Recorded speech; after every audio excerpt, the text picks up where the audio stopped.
episode, we'll be exploring the question, how do you get and stay motivated?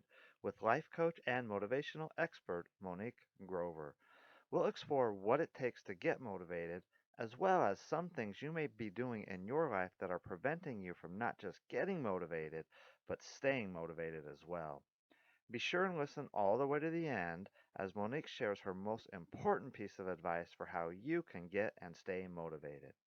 And one announcement before we get started, the Be Well, Be Safe, Be Happy, Eat Ice Cream podcast has now been rebranded as the Live Happy, Healthy, and Inspired podcast. Well, welcome, everybody. This is an exciting moment for me because I'm Brad. I'm the host. And normally I say, welcome to the Be Well, Be Safe, Be Happy, Eat Ice Cream podcast. But I am rebranding as of this episode right now.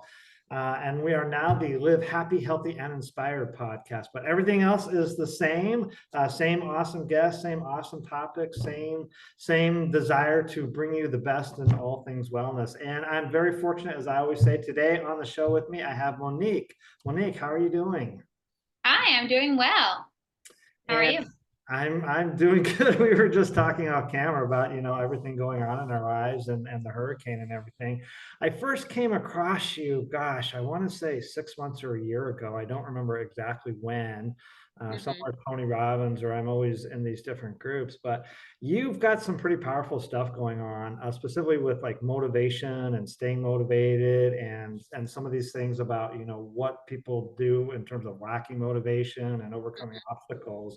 And you've come up with something pretty unique. It's called the motivation equation. And what is the motivation equation? So we're just going to jump right in, Monique, and start off, just asking what is the motivation equation and what's the secret to motivation? Even people like me, I was saying, I need help staying motivated at times. So Yeah, what are some of the secrets? Take it away. yeah, for sure. Well, I think one, motivation is something that, again, we all kind of deal with, regardless of industry, whether you're trying to pursue your career goals or a health and fitness goal or whatever spiritual goal that people might have. I think we all can kind of get caught in the sense of like, oh, but I don't have enough discipline. I don't have enough motivation That's very to true. Yeah. accomplish whatever it is that we're trying to accomplish. And although I think motivation is something that we can all build upon, and that's kind of what this is all about, right? It's also something that it's like, there's a deeper meaning of like what motivation actually is. And it's not that you're lacking it, it's that you just haven't looked at it in a certain light yet, or you haven't thought of it in this certain way yet. So, motivation isn't just something that you can just continue to draw more and more and more of and continue to be more motivated to do more things. It's a combination of things. So, it's a combination of choice, combination of connection, and a combination of confidence. And so by me having the ability to choose my by me having this connection to whatever it is that I'm trying to be motivated for, and having the confidence within myself to accomplish whatever that might be or to do the task that I need to do, that's what's going to make me feel motivated and get me excited to do whatever it is that I need to do to get the job done or to accomplish my goal. That's why I love having people like you on the show because you just gave me like literally a PhD mini course in motivation. Can we walk through each one of those that you just said? So you said the first one is a choice. So what am I choosing here? Right. So I'm actually going to back up a little bit and talk about connection first. Oh, So okay. Connection. really, really within the motivation equation, there's so many different steps that you can take. And so the first step of me helping somebody discover how to be more motivated or discover what they're wanting to do is they have to first have that goal, right? That goal might be health and fitness related, that goal might be career related or whatever. Now, a lot of times we can have an idea of like, oh yeah, I want to make $100,000 this year. Yeah, I want to lose 20 pounds. But where does that actually come from? How does that align with you and who you are with your core values? Right. So I kind of like to first dissect the goal and go, okay, but really, why is this important? Is this something that you're choosing just because you think you want it? Mm. Because if you think you want it and then you realize the work it takes to do it, well, then that's where we all feel we don't have enough motivation. So rather than trying to fight that battle of, well, why am I not motivated enough? Well, let's look at why is this your goal in the first place? Why is it important to you? How does it resonate with who you are currently and who you are trying to become? right? And that's where the connection comes in. I have to then connect with myself and really understand self to know how this integration of me becoming this new version of self is going to catapult my life or help me create who I want to be. Does that make sense? It does. If I'm understanding you correctly, it's basically choosing the right goal for you for the right reason. Is that Connecting to the right goal for the right reason. connecting to the right goal for the right reason? Yes. And that is what helps people stay motivated then, essentially. One of the factors. That's one of the ways, right? Now, in order for me to actually be connected, I also have to be quite balanced in terms of self, right? And so that's where it becomes a little bit more tricky because we have I see balance not as like good and bad or right and wrong, but just as two opposing forces, right? I Okay. see it as energy coming in and energy going out. Okay. Okay. Makes sense. So if I need to be balanced, then I need to have an adequate amount of energy coming into my life, into my body, so that I have adequate energy to put out into this creation of goal. What I see happen a lot is people get a goal, let's say to lose 20 pounds, right? They A get a goal. common goal for a lot of people. Yeah. Yeah. And they're like, okay, now I need to go to the gym, and now I need to go grocery shopping, and now I need to cook all the time, and now I need to wash my water, and now I need to do this and this and this and this and this. And there's all these new things that they've never experienced before that they have to do. And all of that at first requires energy, right? If I am coming from a stressed out state, I get no sleep, eat like crap, I'm not bringing energy in, well, then how do I have the energy to go out and to contribute towards my goal? And so then if I, let's say, hit the snooze button on my alarm clock one day because I'm deciding not to go work out, well, it's not necessarily that you lack the motivation to get up and go work out, but perhaps your body's telling you you have no energy to go work out. Does that make sense? So it's learning to understand and dissect self, like, one, yeah, when am I actually lacking energy? And if I am lacking energy, then what do I need to do to build energy so that I can go work out? Because I don't just want to use that as an excuse all the time either, right? Right. Right. And so what do I need to do to help give myself the energy that I need so I can be consistent in the gym, right? Because the problem isn't that people aren't motivated. The problem is that they're lacking the energy they need to sustain themselves to accomplish the goal. Does So that make sense? how do they sustain their energy then in that situation? So that's where the choice comes in. Okay. So Okay. that's where I now have to take responsibility and understand the types of choices that I can make in my life. I can have what's called an optimal choice, meaning that it's beneficial for me as well as anybody else that's maybe on my dream team. I can have a suboptimal choice, meaning that it's only beneficial for me or it's only beneficial for others. And then I can have no choice or apathy. Now, the only time no choice would be beneficial would be like if you're just kind of waiting for more information, you're waiting for a more opportune time. Let's say the housing market, for example. You Yeah. know, you know when it's not a good housing market, you might just wait to buy a house until later. There's nothing you can do about that. I But didn't that so much later in life, so that's good you know that now. but if I'm choosing to hit the snooze button every day, well, then that's me making an apathetic choice and me telling myself that my desire or my goal is not motivating enough for me to do that. And so if I'm catching myself making that type of choice over and over again, then I need to ask myself, okay, how excited am I actually about this goal that I have? If I'm not a 7 out of 10 or higher level of excitement, then you probably need to pick a new goal. Or maybe you need to adjust the goal to be a little more fitting to your what you actually believe in and what you actually care about. You know? Yeah, can I chime in and just give a quick example of that? Because that makes complete sense to me. And what I've told a lot of people is, yeah, if your goal doesn't excite you, I like the scale you just used, at least a 7 out of 10. Pick a Mhm. different goal. So back to your example you gave a little while ago, I want to lose 20 pounds. Mhm. A goal like that a lot of times does not inspire people or excite people or motivate people. And so I say, well, what if we had a different goal to, walk 100 miles and raise $1,000 for your favorite charity. And Mm-hmm. the byproduct of that was losing 20 pounds. So I think you're very onto something there. The goal has to excite you, Exactly. at least at a 7. And so is that what you mean? Again, when you're choosing this goal, you have a choice, what goal you have and Mm-hmm. whether it excites you or not. So first, make sure you're excited about your goal. Yeah, that makes complete Right. sense. Well, yeah, that's the connection. And then the choice also comes in the people again kind of associate like, oh, once I've chosen the goal, then it's just going to happen. And it's like, no, now you have a X amount of time period of making the goal happen. And that takes effort and work and time. And so my choice in those day-to-day moments is, okay, am I going to choose an optimal choice that's going to get me closer to my goal? Am I going to choose a suboptimal choice that may or may not get me closer to my goal? Or am I going to choose no choice, which means it's not going to get me closer to my goal? And if I can look at all of my choices in that light, then I can go, oh, well, now I see where I'm choosing to hit the snooze button rather than get up, or I'm choosing to go out to eat with my friends every weekend, drink a lot, whatever it is that I'm doing that's not contributing to my goal. Like we have to make these lifestyle changes to accomplish the things that we want to accomplish and sustain it.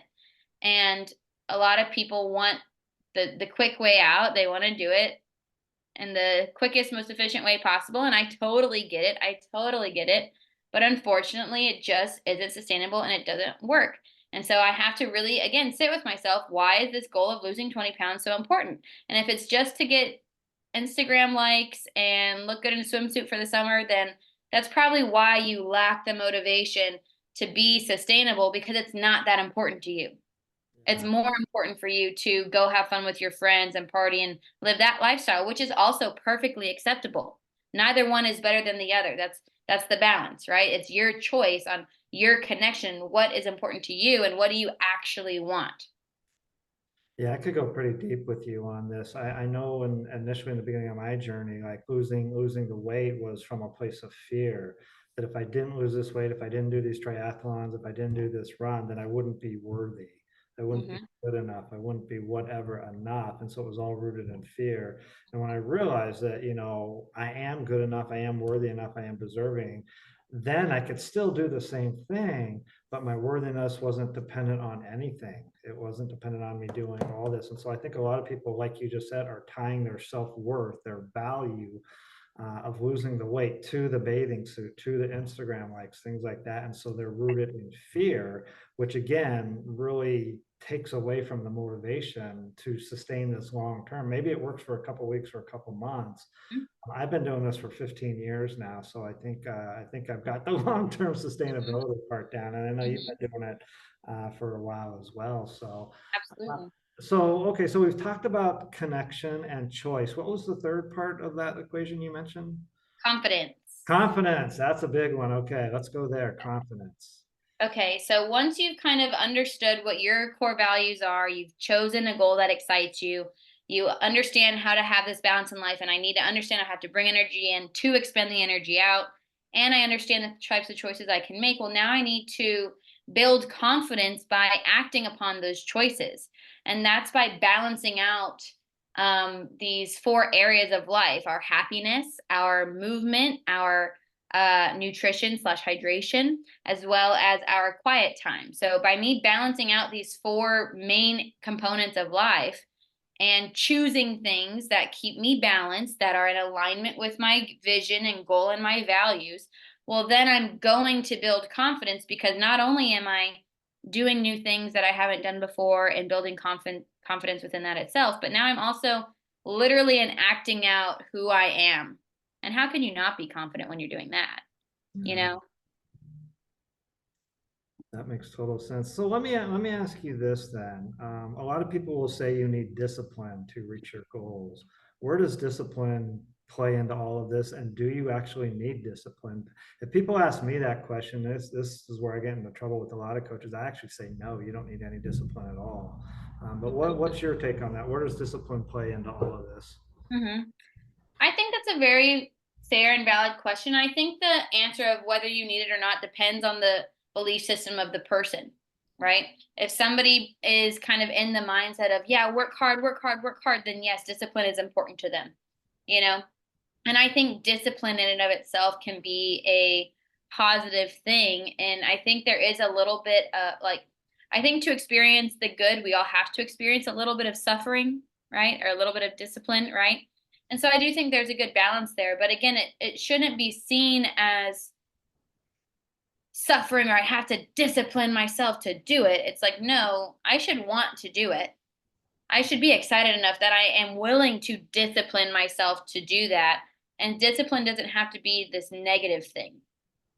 That's a good point. And I look at it again, going back to this idea, does your goal excite you? Is your goal pulling you? And in Right. my case, if your goal is pulling you, that's desire. Right. Or is your goal pushing you? Does it feel forced? If your goal is pushing you, you have to feel like you're forcing it. To me, that's discipline. Right. You're going to need a lot. Even I don't think I have the discipline to sustain this lifestyle. For me, it's very much pulling me. It's a part of, like you said just a moment ago, it's a part of who I am, and who wouldn't want to be who they are. Right. So for me, it's pulling me forward. And that's why I always say desire or drive or determination, something like that, trumps discipline every day. And I just shout this out for anyone listening who's going to disagree with me, because I know people always disagree with me on this point. I've had a number of military clients over the years that, 5, 10, 20 years in the military where exercise was a regular part of their routine, their daily life. Now, after 5, 10, 20 years, you think they'd have the discipline to sustain exercise on a regular basis and stay in shape. But what happens as soon as they get out? Boom, they balloon up 30, 50, 100 pounds. I've worked with a diabetic military vet that lost both his lower legs because he just let himself go. And so again, discipline, it's a really fine line between, is the goal pulling you forward, which to me is desire, drive, motivation, love, which is the more sustainable version, or is it discipline pushing you forward, forcing you? So that's just my thoughts. I don't know. Well, again, it's the balance, right? It's the energy in, Yeah. energy out, right? It goes back to that. So I have the desire, but then sometimes, and this is normal, we're all going to lack the desire momentarily. And that's where the discipline comes in to get me back doing what I need to do until the desire kicks back in. But I can't only be in fear of discipline and disappointment or whatever it is that I believe about myself that's going to happen if I'm not disciplined, right? Because then you're going to end up putting yourself in a situation where you maybe accomplish the thing that you wanted, but then you're still miserable. That's a very good point about balance. Yeah, actually, yeah. Sometimes the desire does kind of fall by the wayside, and you do need a little bit of discipline to kick yourself in the pants. So, okay. So let me ask you this. So let's say, okay, I made a good choice. I've got the choice, the connection, and the confidence. Everything has excited me, but now I hit a roadblock. Let's say, I don't know, major health issue comes up, or a relationship issue. My partner or spouse, whatever, just walked in and said they're leaving me. Now what? How do I overcome this roadblock? Mm-hmm. Well, I mean, of course, each individual situation is going to be slightly different for each individual person. True. But in general, I would say it still just goes back to the beginning of, okay, now at this point, your life has changed. Perhaps your values have changed. Perhaps who you are has changed. So maybe I need to reevaluate who I am and what my values are. And again, either adjust or change the goal to be more fitting. Because just because, let's say I have a goal again to lose 20 pounds, and then all of a sudden I get in a car accident. Well, at this point, my goal of losing 20 pounds is probably not going to be as important as me recovering from getting hit by a car. Good point. You know what I mean? Yeah. So at this point, I need to readjust my values. I've also had now that I got hit by the car, I have probably had some real big realizations about life. So I have changed. So now I need to reevaluate that and kind of start the process over again. Very good point about, again, when I do these podcasts, I learn so much. I haven't thought about the reevaluation process. Yeah, where are you in your life currently, and do your current goals and everything line up with what you want to be? So again, folks that are listening, overcoming the roadblocks, which we all have. Trying to think some divorce. Now, I mean, I will say like the common things that people think are lacking motivation are really just things that we have to roundabout to get back to feeling motivated. Like it's not that you actually lack motivation. Mhm. It's that what you're doing isn't exciting you, right? Isn't fulfilling you. You're not connected to it. You're not making the right choices with it. You're not confident with it. And that's why you feel like you lack the motivation, right? So a big thing that people, or I say, so motivation equals connection, confidence, and choice, right? Mhm. Lack of motivation is lack of connection and lack of energy. So if I'm not feeling particularly motivated, then either do you have enough energy to do what you need to do? And are you connected enough to do what you need to do? Right? So a lot of times people will be like, okay, well, I don't have enough energy. Okay, perfectly valid. What can you do now to bring you more energy? And the funny thing that is that, especially if it's like a health and fitness goal, the things you need to do to bring you more energy are the whole reason that you're in that situation in the first place. Like that's probably why you're wanting to lose weight, because you want more energy. You want to feel more excited. You want to feel happier. You want to feel lighter. You want to feel stronger, right? So, okay, what can I do right now to give me more energy? Is that simply breathing? Is that simply drinking some water or going to bed on time? Like it's not this, oh my God, I have to do all of these crazy things, but it is small choices that turn into sustainable habits. And again, back to this idea of reevaluating, what excited me 10 years ago, doing X, Y, or Z may not excite me now. You're exactly right. I don't get as excited I created a program called Adventure Running in Nature, and I used to do that all the time, but I'm older now and that doesn't excite me much. So I've gone back more to paddle boarding and kayaking and my bike again. And so, yeah, it's what excites you where you are in your life, and that may be a reevaluation of your values, your goals, everything like that. So, Mhm. you mentioned something before we came on camera today, and also just a few moments ago about lacking motivation. What are some things that people lack motivation in general? Mhm. Mhm. Well, I would say what people think it's the things that people think are lacking motivation is that really you're lacking energy. So I talked about that one. Okay. Maybe you're actually in fear. Okay, so you're fearful, and that's making you think you lack motivation, right? Oh, okay. Um, for example, let's say, okay, when we're in fear, we're in a stressful state, right? Our body is in a stressful state. We're in a parasympathetic state.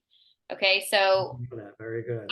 when we get in that, our brain likes to come up with all the excuses, all the reasons why we shouldn't do the thing, right? For example, if again my goal is to lose 20 pounds and I'm resistant to buying organic food or drinking water or whatever it is that I'm resistant to, there's probably a story going on in my head as to why that's not acceptable or whatever.